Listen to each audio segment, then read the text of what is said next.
ఆంధ్రప్రదేశ్కి మరో తుపాను ముప్పు పొంచి ఉందా? ఈ నెల 22న బంగాళాఖాతంలో ఇంకో అల్పపీడనం ఏర్పడబోతుందా? ఈ నెల 24 నాటికి వాయుగుండంగా మారే ఛాన్స్ ఉందా? 22 నుంచి ఎటువంటి పరిస్థితులు ఉండబోతున్నాయి? ఇటు భారత వాతావరణ శాఖ ఇంకొక అలర్ట్ నిస్తోందా? ఇటు ఆంధ్రప్రదేశ్కి ఇంకో తుపాను ముప్పు పొంచి ఉంది, ఇంకొక తుపాను ముప్పు పొంచి ఉందని చెప్పి చర్చ జరుగుతున్న క్రమంలో అసలు ఎటువంటి పరిస్థితులు ఉన్నాయి? బంగాళాఖాతంలో నిజంగా ఎటువంటి పరిస్థితులు ఉన్నాయా? అల్పపీడనం ఏర్పడిందా? ఇప్పుడు వాయుగుండంగా పరిణమించబోతుందా? ఆ వాయుగుండం బలపడి తుపానుగా మారే అవకాశం ఉందా? అసలు ఏం జరుగుతోంది? ఆంధ్రప్రదేశ్లో ఎటువంటి పరిస్థితి అనే అంశానికి సంబంధించిన వెదర్ అప్డేట్ ముందుకు వచ్చేసిన head on the screens of RTV. Weather update కి సంబంధించి మీరు చూస్తున్నారు. ఏపీకి మరో తుపాను ముప్పు పొంచి ఉందా? ప్రస్తుతం దీనికి సంబంధించి మాట్లాడుకుంటున్నాం. ఈ నెల 22న బంగాళాఖాతంలో అల్పపీడనం ఏర్పడబోతుందంటూ కూడా భారత వాతావరణ శాఖ అంచనా వేయడం జరుగుతోంది. ఈ నెల 24 నాటికి వాయుగుండంగా మారే అవకాశం ఉందంటుంది భారత వాతావరణ శాఖ. 22 నుంచి దక్షిణ కోస్తా రాయలసీమపై ప్రభావం ఉండే అవకాశం ఉందంటోంది భారత వాతావరణ శాఖ. రేపు కృష్ణా, బాపట్ల, ప్రకాశం, నెల్లూరు, చిత్తూరు అలాగే తిరుపతి జిల్లాలో మోస్తరు వర్షాలు పడే అవకాశం ఉందని చెప్పి అంచనాలు ఉన్నాయంటే అర్థం చేసుకోవచ్చు. సో ఒక్కసారి నేను విజువల్ మీకు ఎక్స్ప్లెయిన్ చేసే ప్రయత్నం చేస్తాను. ఎటువంటి పరిస్థితులు ఉన్నాయనేది భారత వాతావరణ శాఖ ఏం చెబుతోంది అనే అంశానికి సంబంధించి మనం డీటెయిల్గా చూసే ప్రయత్నం చేద్దాం. ముందుగా శాటిలైట్ ఇమేజెస్ నుంచి చూపించే ప్రయత్నం చేస్తున్నాను. సారీ, ఈ విజువల్స్ని మీరు చూస్తే కనుక ఇదిగోండి ఇక్కడ చూస్తున్నారు కదా, ఇది బంగాళాఖాతానికి సంబంధించి.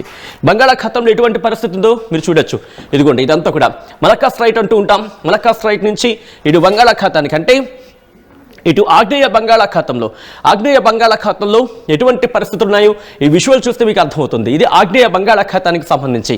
సో దీని ప్రభావం ఎప్పటికీ కాస్త మనకి చెన్నై మీద కాస్త కనిపిస్తోంది. ఆ బ్యాన్స్ అంటూ ఉంటారు కదా, అవి కావచ్చు, వాటి ప్రభావం కావచ్చు. సో ఒక్కసారి ఇక్కడి నుంచి నేను స్ట్రైట్గా ఇంకొక ఇమేజ్ని చూపించే ప్రయత్నం చేస్తాను. ఒకసారి ఓవరాల్ వ్యూకి సంబంధించి మనం చూస్తున్నాము. ఇక్కడి నుంచి నేను నెక్స్ట్ దానికి వెళ్ళే ప్రయత్నం చేస్తున్నాను.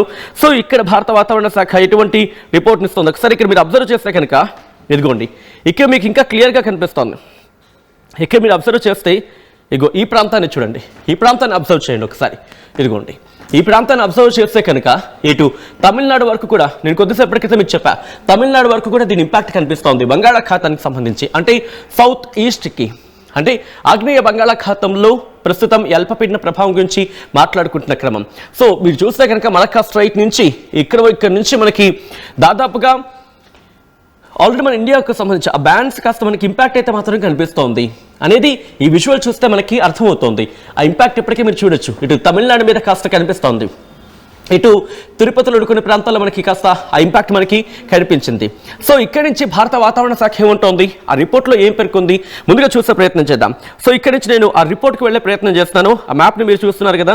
సో ఇక్కడి నుంచి నేను ఆ రిపోర్ట్కి వెళ్ళే ప్రయత్నం చేస్తే కనుక ఇదిగోండి ఇది ఆ రిపోర్ట్. ఒకసారి రిపోర్ట్ని నేను మీకు చూపించబోతున్నాను. ఒకసారి రిపోర్ట్ని నేను మీద గుండానే చదివించే ప్రయత్నం చేస్తాను. మీరు చూడొచ్చు, a low pressure area is likely to form over south east bay of Bengal around 22nd intensify into depression. Overall ఫ్రేమ్కి వెళ్దాం. ఓవరాల్ ఫ్రేమ్కి వెళ్దాం. ఇక్కడ ఎక్స్ప్లెయిన్ చేసే ప్రయత్నం చేస్తాను. చూడండి ఇక్కడ ఒక అల్పపీడన ప్రాంతం ఏర్పడే అవకాశం ఉంది. ఎక్కడ? South east bay of Bengal around 22nd, అంటే ఈ రోజు కాదు, రేపు కాదు, ఎల్లుండి ఇటు ఆగ్నేయ బంగాళాఖాతంలో అల్పపీడనం ఏర్పడే అవకాశం ఉంది. అది ఇంటెన్సిఫై అవబోతోంది, డిప్రెషన్గా, వాయుగుండంగా బలపడబోతోంది. అలాగే central parts of south bay of Bengal around 24th November 2025 అంటూ చెప్తున్న సందర్భం. సో ఈ క్రమంలో heavy to very heavy rainfall very likely over Andaman Nicobar islands on 21st and 22nd November.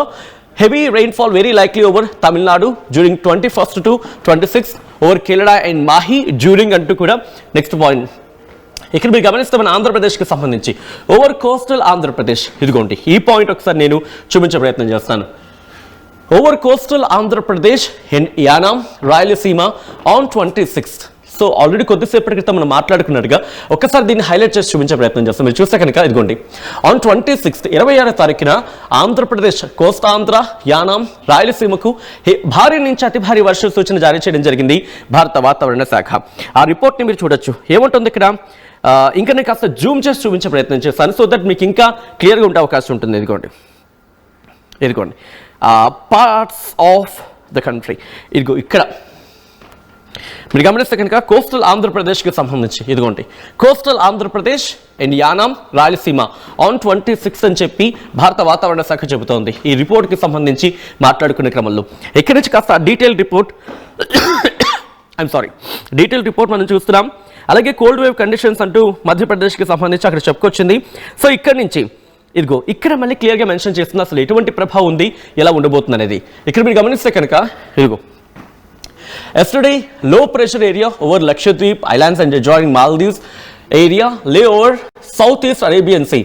ఇటు సౌత్ ఈస్ట్ అరేబియన్ సీ అంటే కనుక ఆగ్నేయ అరేబియా సముద్రానికి, ఆగ్నేయ అరేబియా సముద్రంలో అక్కడ కూడా ఒక లో ప్రెషర్ ఏరియా అల్పపీడనం ఏర్పడుతోంది, అల్పపీడనం ఏర్పడింది అక్కడ ఉంది అంటూ కూడా చెప్తున్న సందర్భం. సో అది 21st సంబంధించి ద అసోసియేటెడ్ సైక్లోన్ సర్క్యులేషన్ ఉపరితల ఆవర్తనం extended up to middle tropospheric levels. It is likely to move slowly west northwards during the next 24 hours.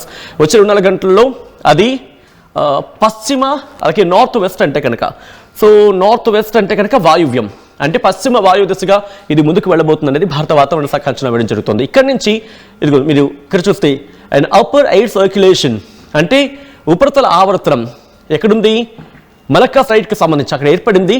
ఇది ఎక్కడి వరకు ఎక్స్టెండ్ అయ్యి ఉంది, tropospheric level వరకు ఎక్స్టెండ్ అయ్యి ఉంది. Under it's influence a low pressure area is likely to form over south east bay of Bengal around 22 November 2025. అంటే 2025 November 22న అల్పపీడనం ఏర్పడబోతుంది, అల్పపీడన ప్రాంతం ఏర్పడబోతోంది. ఆ తర్వాత ఎక్కడికి వెళ్తోంది, వెస్ట్ నార్త్ వెస్ట్ వర్డ్స్ అంటే పశ్చిమ వాయువ్య దిశగా, అంటే పశ్చిమ వాయు దిశగా. పశ్చిమ వాయు దిశ అంటే ఫర్ సపోజ్ నేను మ్యాప్లో చూపించే ప్రయత్నం చేస్తాను. సో ఈ పాయింట్ గుర్తుపెట్టుకున్నాం కదా, ఒకసారి మ్యాప్లోకి వెళ్ళే ప్రయత్నం చేస్తే కనుక ఓకే ఐమ్ సారీ, ఇప్పుడు ఇలా ఉంది కదా, ఇది పశ్చిమ వాయువు దిశగా ఇలా వెళ్ళబోతుంది, ఇలా కదలబోతుంది అనేది. ఒకవేళ అదే కనుకైతే దాదాపుగా మన ఉత్తర భారతదేశానికి సంబంధించి కాకుండా మన దక్షిణ భారతదేశం మరి ముఖ్యంగా కోస్తా ఆంధ్ర అలాగే తమిళనాడు, చైనా తమిళనాడు ఈ ప్రాంతాల మీద కాస్త ఇంపాక్ట్ చూపించబోతుంది అనేది ఇక్కడ మనకు అర్థమవుతుంది. సో ఇక్కడ నుంచి మళ్ళీ నేరుగా నేను రిపోర్ట్కి వెళ్ళే ప్రయత్నం చేస్తాను. రిపోర్ట్ కనుక చూస్తే మనం ఇదిగోండి ఏముంటుంది ఇక్కడ నుంచి ఎస్ ఆఫ్ కోర్స్ ఇక్కడ థండర్ స్టార్మ్స్ ఇవన్నీ కూడా డీటెయిల్గా చెప్పుకొచ్చింది. అంటే భారీ వర్షాలు ఉంటాయి, దాంతోపాటు గంటకి 50 నుంచి 60 కిలోమీటర్లతో వేగంతో గంటకు 50 నుంచి 60 కిలోమీటర్ల వేగంతో ఎదురుగాడుతున్న వర్షం పడే అవకాశం ఉంటుంది. ఇవన్నీ చెప్పుకొచ్చింది. సో ఆల్రెడీ మనం చూసాం బే ఆఫ్ బెంగాల్కి సంబంధించి. సో ఇక్కడ అలర్ట్స్ని జారీ చేస్తుంది భారత వాతావరణ శాఖ. మీరు గమనిస్తే కనుక చూడండి 22వ తారీఖు నుంచి చూస్తున్నారుగా, 22వ తారీఖున ఎల్లో అలర్ట్ ఇచ్చింది. ఎల్లో అలర్ట్ ఇచ్చిందంటే be prepared. Of course orange alert ఇస్తే కనుక అది పీక్స్ ఇంకా. సో ఎల్లో అలర్ట్ జారీ చేస్తుంది భారత వాతావరణ శాఖ.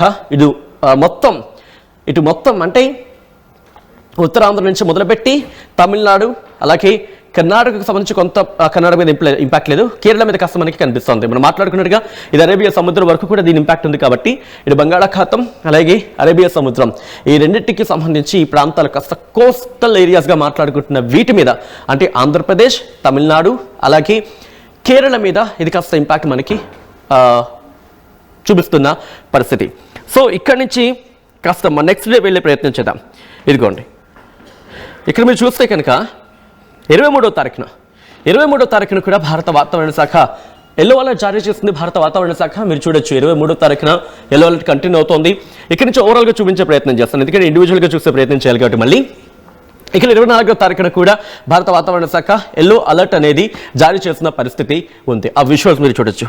ఆ తర్వాత మీరు చూస్తే 25వ తారీఖున మళ్ళీ నార్మల్ ఇంట్రెస్టింగ్గా 25వ తారీఖున కేవలం తమిళనాడుకు మాత్రం అలర్ట్ ఇచ్చింది, ఆంధ్రప్రదేశ్కి లేదు. కానీ 26వ తారీఖున మీరు గమనిస్తే కనుక మళ్ళీ ఆంధ్రప్రదేశ్కి తమిళనాడుకి రెండింటికి ఇచ్చింది.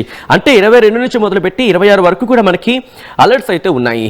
కానీ 25 మినహా మిగతా రోజులన్నీ ఎల్లో అలర్ట్ ఇచ్చిందంటే కాస్త మనం సంసిద్ధంగా ఉండాలి, మనం బీ ప్రిపేర్డ్, సిద్ధంగా ఉండాలి. భారీ వర్షాల నుంచి అతి భారీ వర్షాలు పడే అవకాశం ఉంటుంది. గంటకు 50 నుంచి 60 కిలోమీటర్ల వేగంతో ఎదురుగాళ్లెత్తుకున్న వర్షాలు పడే అవకాశం ఉంటుంది. కాబట్టి జాగ్రత్తలు తీసుకోవాల్సిన అవసరం కనిపిస్తోంది. ఇక్కడ నేను మాట చెప్పే ప్రయత్నం చేస్తున్నాను, ఇది మిమ్మల్ని భయపెట్టడానికి కాదు, ముందు జాగ్రత్తలు తీసుకోవడానికి. దాంతోపాటు ఇది తుఫానుగా పరిణమించే అవకాశం ఉందని చెప్పి ఇప్పటికే ఇటు వాతావరణం మీద ఆసక్తి ఉన్నవాళ్ళు కావచ్చు, లేకపోతే ఎక్స్పర్ట్స్గా అనుకుంటున్న వాళ్ళు కావచ్చు, వీళ్ళు ఏమంటున్నారంటే కనుక ఇది కాస్త తుఫానుగా మారే అవకాశం ఉందని చెప్పి అంచనాలు ఇక్కడ వ్యక్తం చేస్తున్న పరిస్థితి ఉంది. సో ఇక్కడి నుంచి నెక్స్ట్ రిపోర్ట్ను మనం చూసే ప్రయత్నం చేద్దాం. ఇక్కడ నుంచి భారత వాతావరణ శాఖ ఏం చెప్పింది అనేది ఒకసారి చూసే ప్రయత్నం చేసినప్పుడు ఇక్కడ ఒకసారి విజువల్ని మీరు చూడండి, ఈ విజువల్ని చూడండి. ఐ రిక్వెస్ట్ ఒక్కసారి దానికన్నా ముందు ఒకసారి విజువల్స్ కుంటే వెళ్ళే ప్రయత్నం చేద్దాం, బ్రేకింగ్ న్యూస్కి వెళ్ళే ప్రయత్నం చేద్దాం. ఎందుకంటే ఆ బ్రేకింగ్ టెక్స్ట్లో ఒకసారి మీరు చూడొచ్చు ఎటువంటి సిచ్యువేషన్ ఉంది అనేది. ఇటు భారత వాతావరణ శాఖ ఏం చెబుతోంది అనేది నేను మీకు చూపించే ప్రయత్నం చేస్తున్నాను. ఇది భారత వాతావరణ శాఖ ఇచ్చిన రిపోర్ట్. మీరు చూస్తే కనుక ఇదిగోండి, లో ప్రెషర్ ఏరియా మనం మాట్లాడుకున్నాం కదా ఇందాకలా, ఇది భారత వాతావరణ శాఖ స్వయంగా ఇచ్చింది. ఇది లో ప్రెషర్ ఏరియా, ఇది అల్పపీడన ప్రాంతానికి సంబంధించి మాట్లాడుకుంటున్న క్రమం. ఇక్కడ మీరు ఆల్రెడీ సర్క్యులేషన్ అంటే బంగాళాఖాతానికి ఆల్రెడీ ఉపరితల ఆవర్తనం ఏర్పడింది. ఆ ఉపరితల ఆవర్తన ప్రభావం మనకి ఇక్కడ కనిపిస్తోంది. అండమాన్ నికోబార్ దీవులకు సంబంధించి అండమాన్ నికోబార్ దీవుల మీద ఇప్పటికే దాని ప్రభావం ఉంది. ఆ విజువల్స్ని ఇక్కడ మీరు చూడడం జరుగుతోంది ఆర్టీవీ స్క్రీన్ మీద. ఇక్కడ నుంచి ఒకసారి మళ్ళీ నేరుగా విజువల్స్కి వెళ్ళిపోదాం. ఆ తర్వాత జూమర్తో సాయంతో ఇన్ డీటెయిల్గా చూసే ప్రయత్నం చేద్దాం. భారత వాతావరణ శాఖ ఏముంటోంది అనేది మనం చూసే ప్రయత్నం చేద్దాం. సో ఈ క్రమంలో మీరు చూస్తే ఈ విజువల్లో మనకి క్లియర్గా ఉంది. ఓకే, మీకు అసలు ఇలా చూపించే ప్రయత్నం చేస్తున్నాను. ఇదిగోండి చూడండి, మీరు గమనిస్తే చెన్నై, అలాగే జాఫ్నా, శ్రీలంక ఈ ప్రాంతాల మీద ఇప్పటికీ దీని ప్రభావం మనకి కనిపిస్తోంది. ఎక్కడ మలక్కా స్ట్రైట్, ఎక్కడ బే ఆఫ్ బెంగాల్కి కొంచెం మాట్లాడుకున్న క్రమంలో అండమాన్ నికోబార్ దీవుల మీద కావచ్చు, అట్ ద సేమ్ టైం ఆగ్నేయ బంగాళాఖాతానికి. సో ఇది ఎలా వెళ్ళే అవకాశం ఉంది. ఒకసారి నేను టైమర్ ఆన్ చేస్తాను, ఒకసారి మీరు అబ్జర్వ్ చేసే ప్రయత్నం చేయండి. ఈ రోజు గురించి మాట్లాడుకుంటున్న క్రమం, ఈ రోజు కాస్త చెన్నై తీరాన్ని తాకబోతున్న జూమ్లో చూద్దాం. ఓకే, చెన్నై తీరాన్ని ఈరోజు రేపు ఉదయానికి కాస్త తాకే అవకాశం కనిపిస్తోంది. ఆ తర్వాత ఇది ముందుగా పశ్చిమ వాయు దిశగా కదులుతూ ఆంధ్రప్రదేశ్ మీద కూడా దీని ప్రభావాన్ని చూపించే అవకాశం ఉంది. అది తుఫాన్గా పరిణమించబోతుంది. ఇప్పటికైతే మాత్రం అంచనాలు చాలా తక్కువనే చెప్పుకోవాలి. అంచనాలు చాలా తక్కువగా ఉన్నప్పటికీ కూడా అంటే అల్పపీడనం ఏర్పడింది, వాయుగుండంగా మారబోతోంది, తుఫాన్గా మారే అవకాశం ఉందంటే కనుక వాతావరణ పరిస్థితులు బలపడితే ఇదిగో మీరు చూడొచ్చు. సాటర్డే అంటే ఈరోజు ఇంకా థర్స్డే, ఫ్రైడే లేదు, సాటర్డే కాస్త ఇంపాక్ట్ మనకి ఆంధ్రప్రదేశ్ మీద మనకి కనిపిస్తోంది. మరి ముఖ్యంగా ఇటు కోస్తా రాయలసీమ మీద ఎక్కువగా మనకి ఇంపాక్ట్ ఉంది. ఒకసారి మనం కంటిన్యూ చేసే ప్రయత్నం చేస్తే కనుక ఆ తర్వాత కూడా మనకి ఆదివారం కూడా కంటిన్యూ అవుతుంది. ఆదివారం కాస్త ఇంపాక్ట్ చూపించే అవకాశం ఉంది. ఆ తర్వాత ఇది క్రమంగా ముందుకొచ్చే క్రమంలో ఇది ఆంధ్రప్రదేశ్తో పాటు కర్ణాటక, కేరళ, తమిళనాడు మీద కూడా దీని ప్రభావాన్ని చూపించబోతోంది. సో ఇది మొత్తంగా అయితే మాత్రం సో ఈ క్రమంలో ఇప్పటికీ భారత వాతావరణ శాఖ అలర్ట్ అయింది. భారత వాతావరణ శాఖ ఇప్పటికే అప్డేట్స్ అందించింది. జాగ్రత్తగా ఉండాలంటూ సూచిస్తున్న క్రమం. అల్పపీడనం ఏర్పడింది బంగాళాఖాతంలో, అల్పపీడనం వాయుగుండంగా మారే అవకాశం ఉంది. వాయుగుండం బలపడి తుఫాన్గా మారే అవకాశం ఉందా? ఇప్పటికైతే అధికారికంగా ఎక్కడ ఈ మాట వినిపించట్లేదు, కానీ బట్ భారత వాతావరణ శాఖ అయితే మాత్రం అంచనాలు ఉన్నాయి. సో ఈ క్రమంలో ఈ వార్త మీకు చేరవేయడానికి ప్రధానమైన కారణం ఏంటంటే భయపెట్టడానికో లేకపోతే భయపెట్టే ప్రయత్నం కాదు. ప్రస్తుతం ఎటువంటి వాతావరణ పరిస్థితులు ఉన్నాయి దానికి సంబంధించి వాటిని ముందుంచడం, తద్వారా మీకు అవగాహన కల్పించడం, మిమ్మల్ని అప్రమత్తం చేయడంలో భంగాన్ని కథను చూపించడం జరుగుతుంది తప్ప మిమ్మల్ని కలవరపాటు గురి చేసే ఉద్దేశం ఆర్టీవీకి ఉండదు. కానీ ఇటువంటి కథనాలు చూసినప్పుడు కాస్త కలవరపాటు గురి అవకాశం ఉంటుంది. కాబట్టి దీనికి సంబంధించి తగిన జాగ్రత్తలు తీసుకోవాలని ఆర్టీవీ సూచించడం జరుగుతోంది. ఒకసారి ఆ విజువల్స్ చూసే ప్రయత్నం చేద్దాం. భారత వాతావరణ శాఖ ఇచ్చిన వెదర్ అప్డేట్కి సంబంధించిన వెదర్ బ్రేకింగ్.